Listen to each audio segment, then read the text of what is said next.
Assalamualaikum warahmatullahi wabarakatuh. Sebelumnya perkenalkan kami dari Teknik Pertambangan UIN kelas 2B akan menjelaskan hasil diskusi kami tentang elektromagnetik pada pertambangan. Sebelumnya, izinkan kami untuk memperkenalkan diri. Kami dari kelompok 1 kelas 2B Teknik Pertambangan dengan dosen Ibu Desi Nurningsih. Silakan kepada anggota kelompok kami yang pertama. Perkenalkan, saya Dahlan Mulia dengan NIM 112009800000028 dengan moto hidup, apakah saat kita mengejar mangsanya yang sulit ditangkap, dia akan menyerah dan menjadi vegetarian? Tidak. Dia akan selalu mengejar mangsanya kemanapun perginya. Maka seperti itulah diri saya yang ingin mengejar impian. Saya Ali Akbar dengan NIM 1120098000030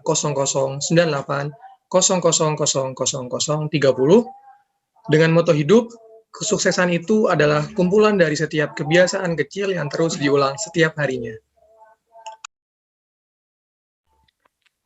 Ya, perkenalkan, nama saya Muhammad Zulardi Mastawan dengan NIM 112009800000038 dengan moto hidup, melangitkan mimpi, membumikan aksi, dan kita adalah hasil dari perspektif pribadi. Terima kasih. Dan saya sendiri, Muhammad Umar Farhat Al-Fatah, biasa dipanggil Umar, dengan NIM 112009800000041 dengan moto hidup yaitu No Pressure No Diamonds. Baik, langsung saja kita masuk ke materi.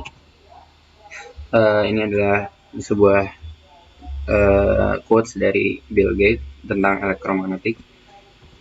Langsung saja, gelombang elektromagnetik adalah gelombang yang memancar tanpa media rambat yang membawa muatan energi listrik dan magnet sehingga disebut elektromagnetik. Nah, gelombang elektromagnetik ini tidak seperti gelombang pada umumnya karena gelombang ini tidak membutuhkan media rambat yang harus dilewati oleh oleh gelombang ini. Jadi, gelombang elektromagnetik biasanya dibentuk oleh medan magnet dan medan listrik yang saling merambat tegak lurus. Ada beberapa ciri-ciri dari gelombang ini. Yang pertama adalah perubahan medan listrik dan magnetik terjadi pada saat yang bersamaan, sehingga kedua medan ini memiliki nilai maksimum dan minimum pada saat dan tempat yang sama juga. Dan ciri-ciri yang kedua adalah arah medan listrik dan medan magnet saling tegak lurus, dan keduanya tegak lurus terhadap arah rambat gelombangnya. Selanjutnya, gelombang elektromagnetik merupakan gelombang yang transversal. Lalu gelombang ini mengalami peristiwa pemantulan, pembiasan, interferensi, dan difraksi. Selanjutnya mengalami peristiwa polarisasi karena termasuk gelombang transversal. Dan yang terakhir adalah cepat lambat gelombang ini hanya bergantung pada sifat-sifat listrik dan magnetic medium yang ditempuhnya. Nah, pada pertambangan ada beberapa tahapan yang harus dilewati, yaitu yang pertama adalah prospeksi, eksplorasi, perencanaan tambang, persiapan, eksploitasi, pengolahan, pemasaran, hingga akhirnya adalah reklamasi. Nah, salah satu kegiatan tambang yang dilakukan adalah eksplorasi.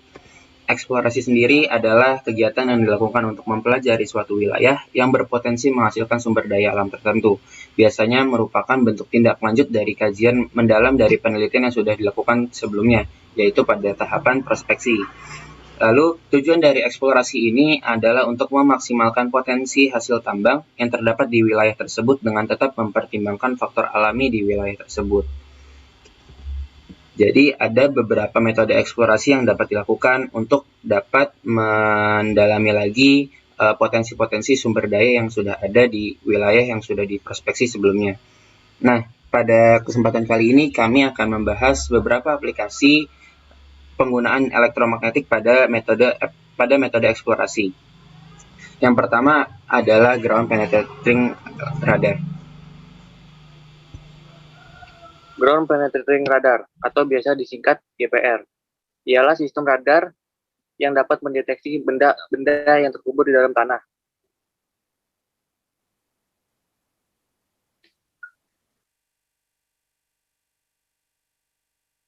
Apa itu GPR?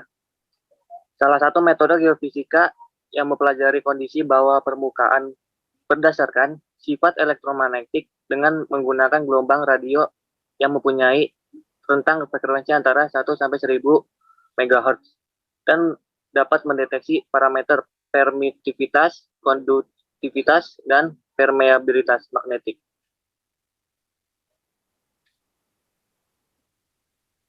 Keunggulan GPR adalah keakuratannya dalam mendeteksi struktur bawah permukaan seperti fracture pada bangunan atau fondasi, menentukan bidang pelapisan batuan lapuk dan kompak, muka air tanah yang dangkal, atau bahkan dapat memperlihatkan benda-benda kecil pada kedalaman dangkal seperti kabel, pipa, dan gua. Selain itu, metode ini dapat juga menunjukkan lokasi air tanah, anomali bahan tambang, hingga fosil-fosil purbakala. Teori dasar GPR menggunakan prinsip gelombang elektromagnetik hamburan untuk menemukan benda di bawah permukaan, yaitu dengan persamaan Maxwell. Metode GPR didasarkan pada prinsip persamaan Maxwell, yang merupakan perumusan matematis untuk hukum alam yang mendasari semua fenomena elektromagnet.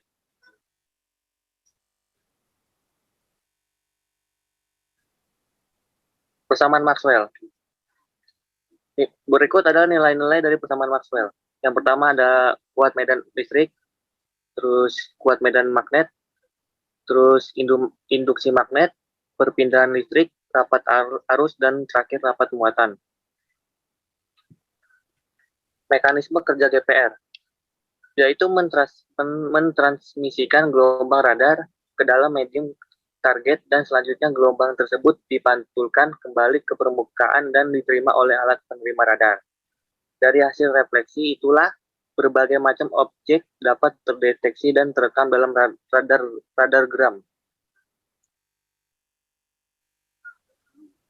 Reynolds dalam bukunya An Introduction to Applied and Environmental Geophysics menyatakan bahwa kecepatan gelombang radar dalam suatu medium tergantung pada kecepatan cahaya dalam ruang hampa. Konstanta dielektrik relatif medium dan permeabilitas magnetik relatif. Kecepatan rambat gelombang radar pada material dirumuskan sebagai berikut. Bisa dilihat rumusnya. Untuk materi dengan loss factor rendah P mendekati 0. Bisa dilihat rumusnya. Keberhasilan metode GPR bergantung pada variasi bawah permukaan yang dapat menyebabkan gelombang radar tertransmisikan dan refleksikan. Refleksi yang ditimbulkan oleh radiasi gelombang elektromagnetik timbul akibat adanya perbedaan antara konstanta dielektrik relatif antara lapisan yang berbatasan. Perbandingan energi yang direfleksikan disebut koefisien refleksi. Koefisien refleksi R yang ditentukan oleh perbedaan cepat rambat gelombang elektromagnetik dan lebih mendasar lagi adalah perbedaan dari konstanta dielektrik relatif dari medium yang berdekatan. Hal ini dapat terlihat dalam persamaan berikut.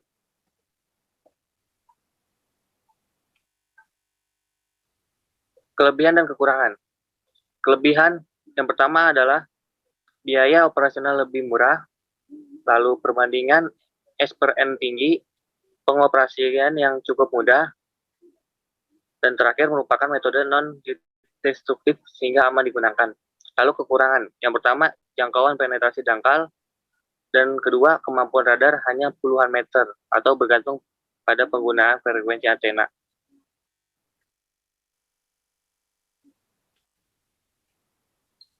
Peralatan GPR, yang pertama itu mode shield.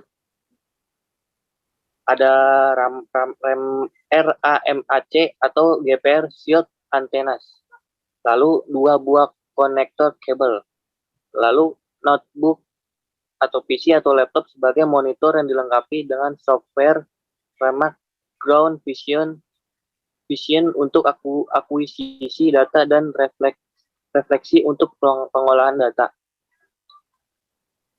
Lalu ada encoder berupa meteran shield berupa benang, tali, dan roda. Lalu control unit yaitu Remek X3M atau MALA. Dan yang terakhir ada power supply atau baterai atau aki.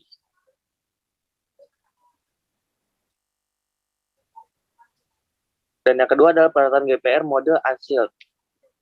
Yang pertama sama remet atau GPR unshielded antennas. Lalu kedua, dua buah konektor kabel, lalu notebook, PC, atau laptop sebagai monitor yang dilengkapi dengan software remet ground vision untuk akuisisi data dan refleks W untuk pengolahan data. Lalu ada encoder berupa meteran, lalu control unit seperti Pro X, dan yang terakhir ada power supply atau baterai atau aki.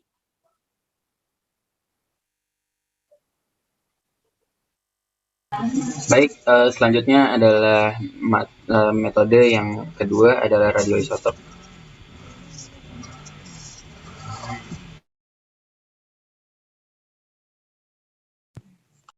Kedua adalah metode radioisotop, yang dimana dalam metode ini kita akan menggunakan isotop dari zat radioaktif ya, untuk menggunakan dalam tahap eksplorasinya. Nah, pengertian radioisotop itu adalah radionukleida atau radioisotop yang mana adalah isotop dari zat radioaktif.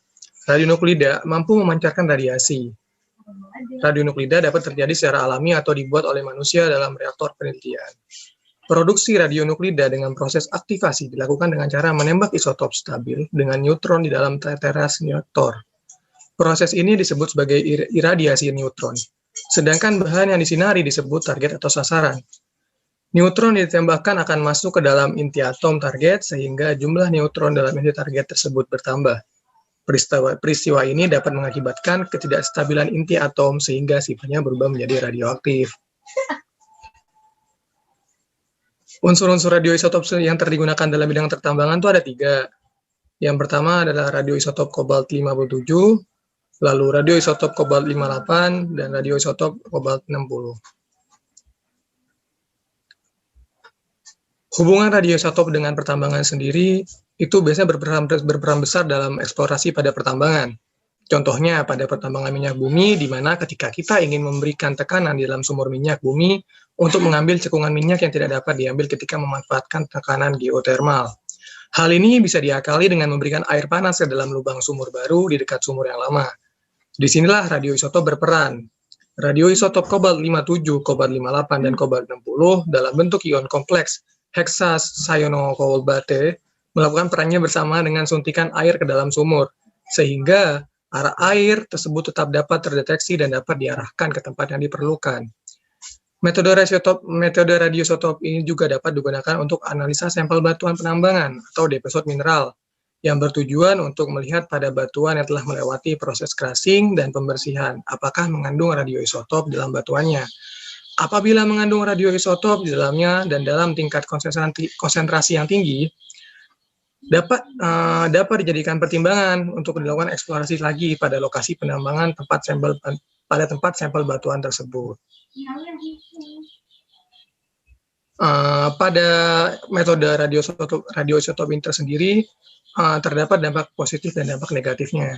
Nah, untuk positifnya sendiri itu dapat lebih mengeksploitasi kilang minyak bumi karena bantuan dari radioisotop kobalt 57, kobalt 58, dan kobalt 60, sehingga memperbanyak jumlah minyak bumi yang dapat diambil dan memperbanyak keuntungan yang didapat. Dan juga bisa sebagai analisis sampel batuan penambangan sehingga dapat dijadikan bahan pertimbangan apakah lokasi penambangan tersebut masih perlu dilakukan eksplorasi lagi atau tidak. Nah, selain dampak positif juga terdapat dampak negatif, di mana metode radioisotop ini juga memiliki dampak resiko kesehatan serius akibat paparan radiasi gamma dan menghirup gas radon bagi manusia, dan juga menyebabkan pencemaran lingkungan entah itu di dalam air, tanah, dan udara.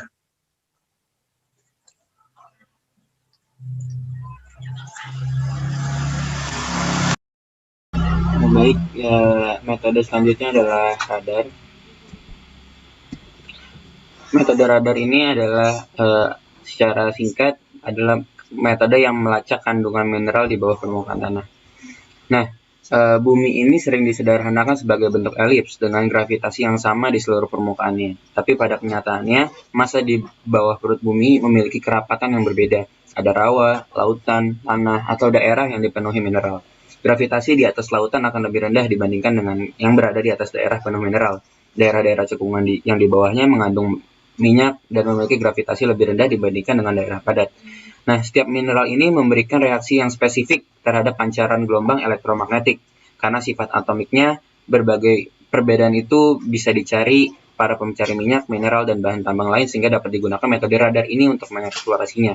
Jadi salah satu penggunaan elektromagnetik ini adalah dengan menggunakan perbedaan gelombang yang ditangkap oleh alat radar. Nah, pemakaian radar sendiri ini biasanya digunakan dari udara untuk melacak kandungan mineral di bawah permukaan tanah. Salah satu contohnya yang menggunakan radar adalah Pertambangan dan Mineral dari Kanada, yaitu salah satu lembaga di bawahnya, Dinas Survei Geologi Ontario dengan metode radar udara. Gambarnya adalah seperti di slide ini, yaitu dari udara memancarkan gelombang elektromagnetik dan akan ditangkap kembali sebagai gambaran ada apa di bawah tanah.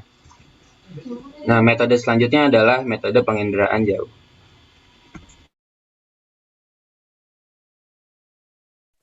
Baik, di sini saya akan menjelaskan mengenai penginderaan jauh, di mana definisi daripada penginderaan jauh merupakan ilmu menginterpretasi citra yang telah direkam. Next, oke. Penginderaan jauh. Penginderaan jauh atau yang disebut dengan remote sensing secara umum didefinisikan sebagai ilmu atau seni untuk mengidentifikasikan, mengamati, dan mengukur suatu objek tanpa kontak langsung dengan objek tersebut, di mana pengumpulan data penginderaan jauh dapat dilakukan dalam berbagai bentuk sesuai dengan tenaga yang digunakan.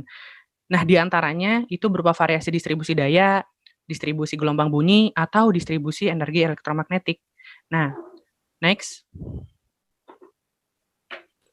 Oke, sebelum mengenai prosesnya, sebenarnya dalam melakukan penginderaan jauh ini dapat ditempuh oleh beberapa alat berupa seperti pesawat luar angkasa, satelit, dan bahkan kapal. Dapat kita lihat di sini ada skema yaitu untuk proses penginderaan jauh. Untuk pertama yang pasti adalah memulainya. Yang kedua itu pendeteksian radiasi panjang gelombang yang berbeda. Kemudian pengukuran radiasi berupa panjang gelombang yang berbeda.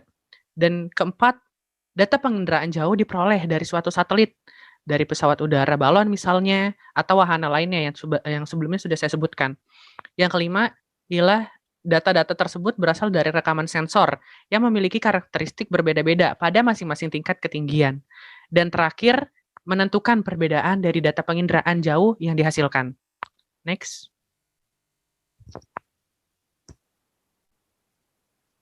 Pengumpulan data penginderaan jauh dapat dilakukan dalam berbagai bentuk sesuai dengan tenaga yang digunakan.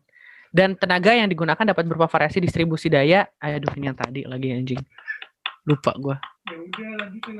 Ya udah, ini di-cut aja berarti. Di-cut aja. Oke, gue lagi ya.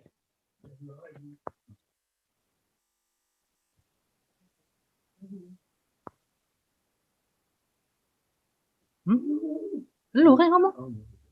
Baru aja langsung dia bisa.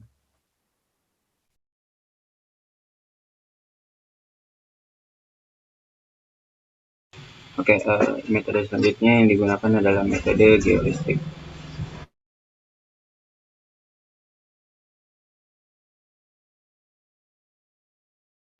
Iya, kemudian metode geolistrik. Metode geolistrik ini merupakan penginjeksian arus listrik di bawah permukaan. Next.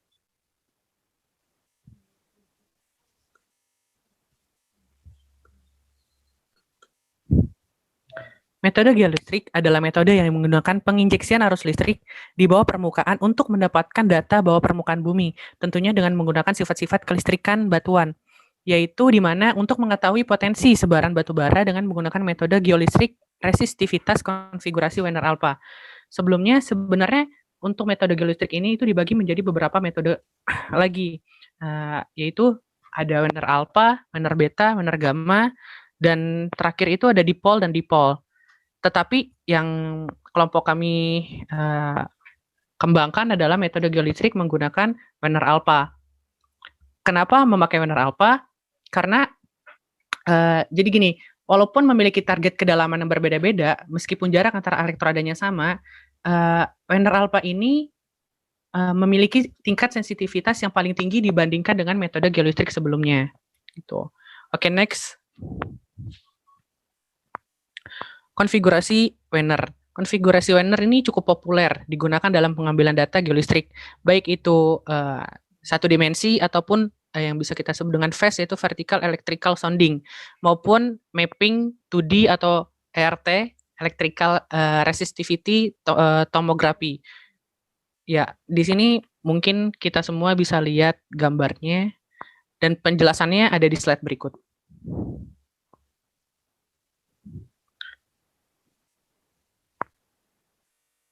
Oke, konfigurasi Werner alpha. Yang pertama, konfigurasi elektroda Werner alpha sangat sensitif terhadap perubahan laterat setempat dan dangkal.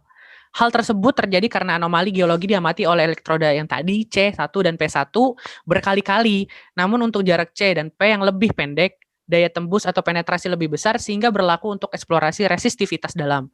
Dan yang kedua, karena bidang akuipotensial untuk benda homogen berupa bola, maka data-data lebih mudah diproses dan dimengerti. Di samping itu, nilai errornya pun sangat kecil. Dan yang ketiga adalah karena sensitif terhadap perubahan-perubahan ke arah lateral di permukaan. Nah, konfigurasi ini banyak digunakan untuk penyelidikan di geotermal. Dengan menggunakan metode geolistrik, resistivitas ini akan diperoleh hasil penampang 2D dan 3D yang menunjukkan distribusi resistivitas batuan yang berada di bawah permukaan sehingga hasil dari peneliti dapat menggambarkan daerah penelitian berdasarkan dari sifat listrik batuan yang ada di bawah permukaan bumi. Dan data resistivitas yang diperoleh nantinya akan dihubungkan dengan data geologi seperti atau sebagai tahap interprestasi. Hal ini terjadi karena data geofisika dan yang diperoleh berupa nilai resistivitas batuan ini hanya memberikan informasi berdasarkan parameter fisis dari metode geolistrik. Selain melakukan survei pendahuluan, dibutuhkan pengujian sampel melihat topografi seperti ciri-ciri permukaan dan teksturnya. Morfologi seperti bagaimana susunan dari butir-butir dalam objek yang diamati, maka dibutuhkan adanya uji sampel batu bara menggunakan SEM EDX. Prinsip kerja SEM adalah menembakkan permukaan benda dengan berkas elektron berenergi tinggi. Permukaan benda yang dikenal berkas tersebut atau menghasilkan elektron sekunder segala arah. Tetapi ada satu arah saat berkas dipantulkan dengan intensitas tinggi, detektor di dalam SEM mendeteksi elektron yang dipantulkan dan menentukan lokasi berkas yang dipantulkan dengan intensitas tinggi. Arah tersebut memberi informasi profil permukaan benda seperti beberapa landai dan kemana arah kemiringan. Next. Di sini dapat kita lihat contoh daripada pengujian EDX. Okay. Baik, metode yang terakhir yang dapat digunakan untuk eksplorasi dengan mengaplikasikan elektromagnetik pada pertambangan ini adalah geomagnetic survey.